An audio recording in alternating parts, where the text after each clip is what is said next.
पूना वाला फिनकॉप का स्टॉक क्यों गिर रहा है? So I think this is the question. बहुत सारे लोगों को ये आ रहा होगा कि ऐसा एग्जैक्टली क्या हो रहा है। बहुत सारी न्यूज आ रही है कि टॉप मैनेजमेंट से कुछ लोगों ने छोड़ दिया है। सो क्या एग्जैक्टली प्रॉब्लम है इस कंपनी के साथ? कुछ ऐसा तो नहीं कि बहुत बड़ा प्रॉब्लम है और हमें समझ में नहीं आ रहा है।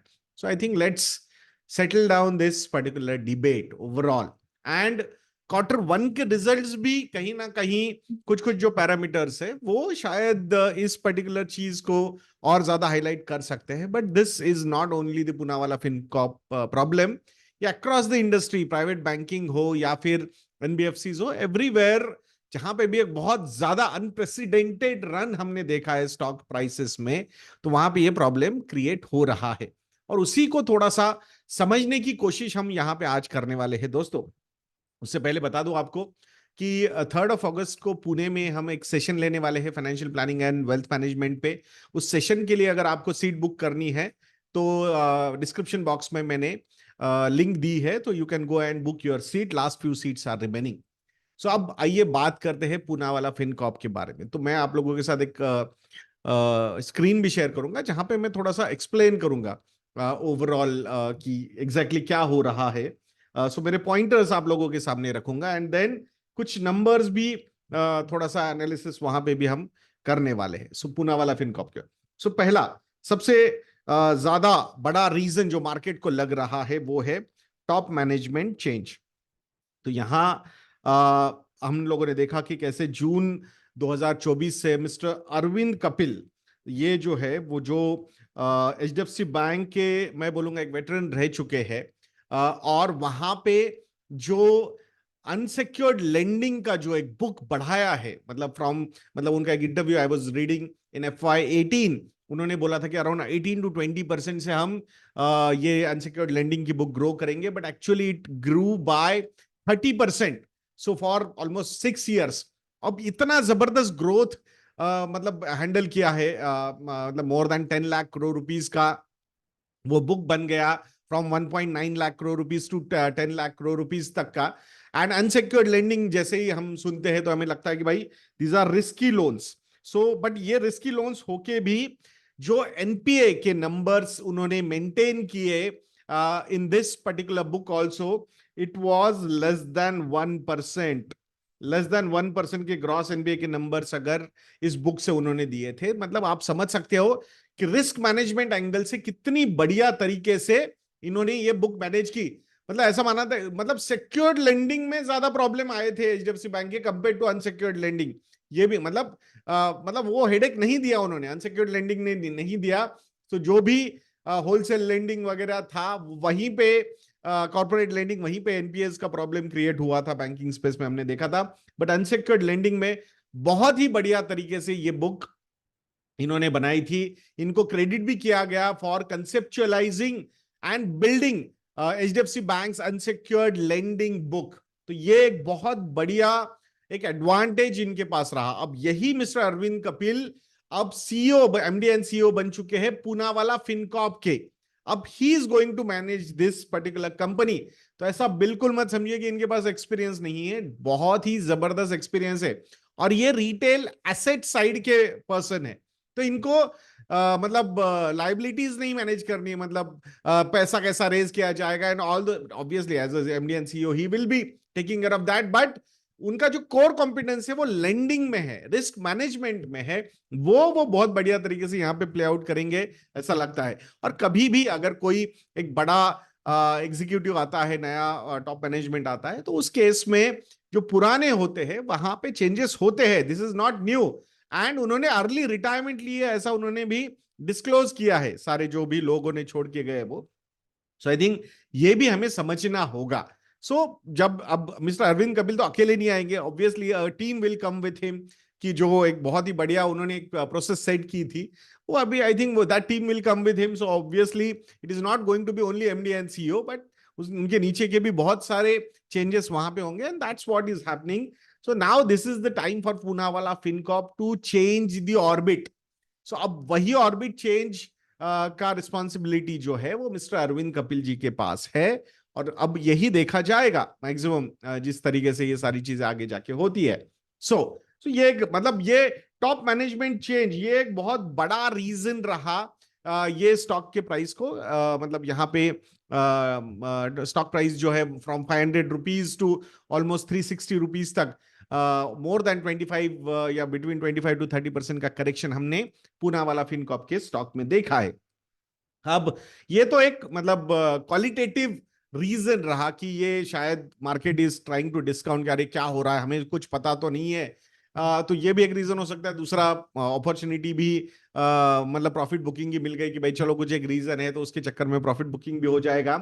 But I think from the long term point of view, मैं जब आप लोगों के साथ थोड़ा सा और भी नंबर शेयर करूंगा तो उसमें भी हम बात करेंगे कि क्या उनके लॉन्ग टर्म गाइडेंसेस है एंड कैसे वो परफॉर्म कर रहे हैं, वो भी हम एनालाइज करेंगे।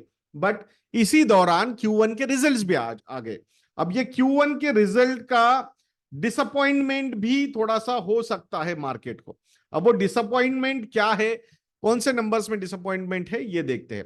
सो ये स्पेसिफिकली ये जो डिसअपॉइंटमेंट हुआ है ये क्वार्टर ऑन क्वार्टर हुआ है। ईयर ऑन ईयर अगर नंबर्स हम देखते हैं, अनुज जो हमारे ही टेक्स केयर ऑफ मतलब अच्छा खासा रिसर्च देखते हैं, अनुज मोकाशी, आप लोगों ने पूनावाला फिनकॉर्प के Q1 FY25 के रिजल्ट्स का एनालिसिस भी देखा होगा उनसे। सो वो उन्होंने भी समझाया है। सो क्वार्टर ऑन क्वार्टर का जो प्रॉब्लम है वो थोड़ा सा समझते हैं। तो पहली बात, सो पहला प्रॉब्लम क्या आया, सो प्रोविजंस का नंबर यहां पे बड़ा है। So last quarter that is Q4 FY24 में 24 करोड़ रुपीस का प्रोविजनिंग हुआ था, जो अब Q1 FY25 में 42 करोड़ रुपीस का हुआ है। अब आप बोलोगे यार मतलब इतना ज्यादा तो नहीं है, सो बट हमें इसको परसेंटेज टर्म में देखना पड़ेगा। So percentage terms of pre provisioning operating profit, so यहां पीपीओपी के हिसाब से हम देखते हैं तो last quarter that was Q4 FY24 में ये जो प्रोविजंस थे out of the pre provisioning operating profit, ये नंबर था 6.77% का। सो प्रोविजंस कम थे। बट Q1 FY25 में ये जो प्रोविजन का नंबर है ऑफ द मतलब compare to the pre provisioning operating profit, that number is at 11.73%. So from 6.77% of the pre-provisioning operating profit to 11.73% of the pre-provisioning operating profit, शायद ये market को अच्छा नहीं लगा है। सो ऑब्वियसली जहां पे प्री प्रोविजनिंग जहां पे प्रोविजंस इतने बढ़ जाएंगे, मतलब ये percentage of the operating profit है, डोंट वरी, मतलब ऐसा ये नंबर गलत तरीके से मत लीजिएगा। एंड ये 11.73, अब ये मार्केट को शायद लगा होगा कि यार ये नंबर थोड़ा सा ज्यादा बड़ा है। So don't just compare 24 crore and 42 crore. You will have to compare it with the of what they are going to provide, from where they are going to provide. So that's the thing. So obviously अगर provisions बढ़ेंगे तो उसी का नतीजा ये हुआ कि PAT का नंबर, प्रॉफिट आफ्टर टैक्स का जो नंबर है वो यहाँ पे क्वार्टर ऑन क्वार्टर कम हो गया। सो ये जो पैट का नंबर है इस बार इस क्वार्टर का जो आया है वो quarter on quarter it is down by 12%। Q on Q जो है वो डाउन हुआ 12% से। सो ये नीचे आया quarter on quarter sequentially. Normally whenever you are analysing bank और एन एनबीएफसी तो यहां सिक्वेंशियल नंबर पे आपने ज्यादा फोकस करना चाहिए rather than year on year numbers पे। बट अगर ईयर ऑन ईयर नंबर्स भी आपको देखने हैं तो वो नंबर कोई डिसअपॉइंटमेंट नहीं है। 45.8% का profit growth, profit after tax growth यहां पे इस कंपनी का रहा, पूनावाला फिनकॉर्प का। So I think this is a very good number. So year on year, but quarter on quarter disappointment हुई बिकॉज यहां प्रोविजंस ही बढ़ गए आपके, तो प्रोविजंस बढ़ गए तो उसके चक्कर में प्रॉफिटेबिलिटी की ग्रोथ नहीं नजर आई हमें ज्यादा। तो ये एक रीजन है। दूसरा, तीसरा रीजन क्या हो सकता है फ्रॉम द रिजल्ट्स अगर हम एनालाइज करते हैं।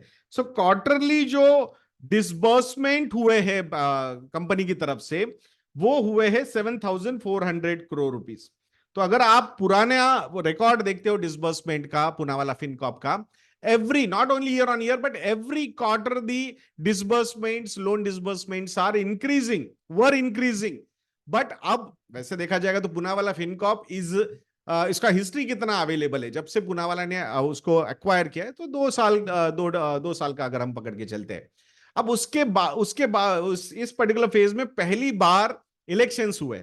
सो आई थिंक इलेक्शंस के चक्कर में बहुत सारा डिसरप्शन या फिर बहुत सारा वेट एंड वॉच का एक अप्रोच बहुत सारी कंपनीज ने लिया है, तो उसमें ये भी कंपनी आ सकती है, उसको हम डिनाई नहीं कर सकते। तो ये जो नंबर है 7,400 करोड़ रुपीस के डिसबर्समेंट का, तो ये नंबर क्वार्टर ऑन क्वार्टर जो है वो 23.61% से घटा है। सो Q4 FY24 में जो डिसबर्समेंट्स कंपनी ने किए थे वो थे 9,688 करोड़ रुपीस। तो वहां से from 9,688 crore rupees to 7,400 crore rupees, तो ये 23.61% से ये डिसबर्समेंट्स एक्चुअली घटे हैं। एंड दैट्स व्हाट थोड़ा सा मार्केट को लगा कि यार मतलब जो एक sequential growth, year on year growth दिख रही थी, वो कहीं ना कहीं डिसकंटिन्यू हुई। तो ये भी एक रीजन हो सकता है। उसके बहुत सारे रीजन है, मतलब कि नया मैनेजमेंट आ रहा है, उसके चक्कर में ऑब्वियसली ये चेंज में मतलब बिजनेस मैनेजमेंट से ज्यादा ये ऑपरेशन मैनेजमेंट में थोड़ा सा फोकस करना पड़ता है, स्मूथली ये ट्रांसफर जो होना चाहिए, ऑल दोस थिंग्स।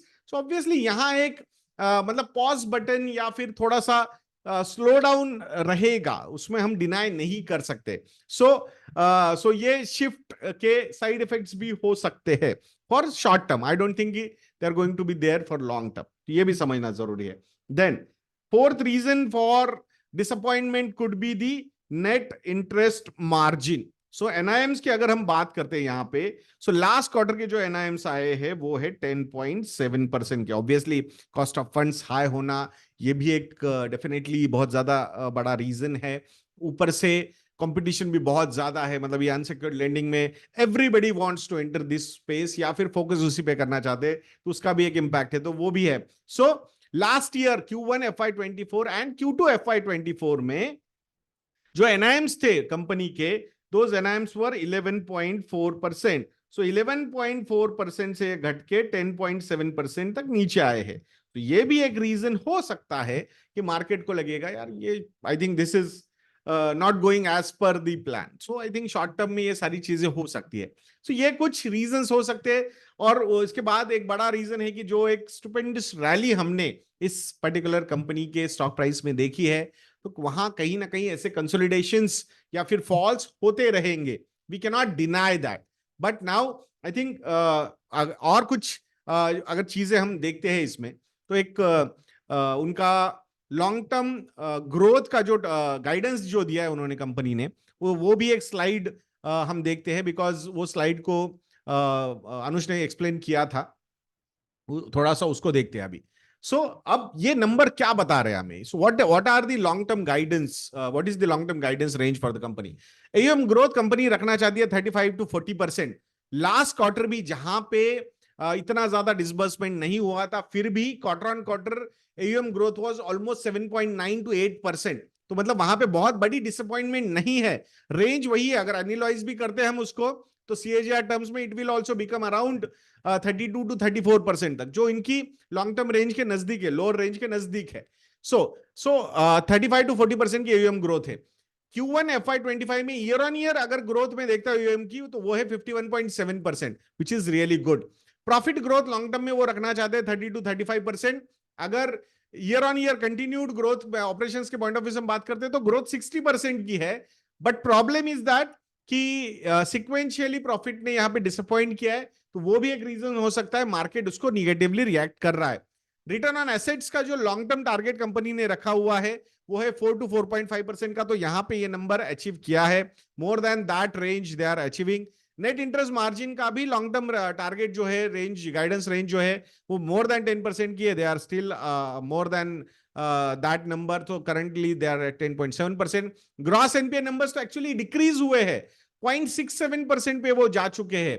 तो लॉन्ग टर्म रेंज 1.3 to 1.8% की, तो यहां पे भी कोई प्रॉब्लम नहीं है। नेट एनपीए नंबर्स 0.5 to 0.9% का उनका गाइडेंस रेंज है, वो भी कंफर्टेबली उसके काफी नीचे है। क्रेडिट कॉस्ट 0.8 to 1.2% की कंपनी ने लॉन्ग टर्म रेंज रखी हुई है, वो तो सिर्फ मात्र 0.4% है। तो ये सारे एंगल्स अगर हम देखते हैं, तो यहां पे वैसा कोई भी प्रॉब्लम कंपनी के साथ नहीं है।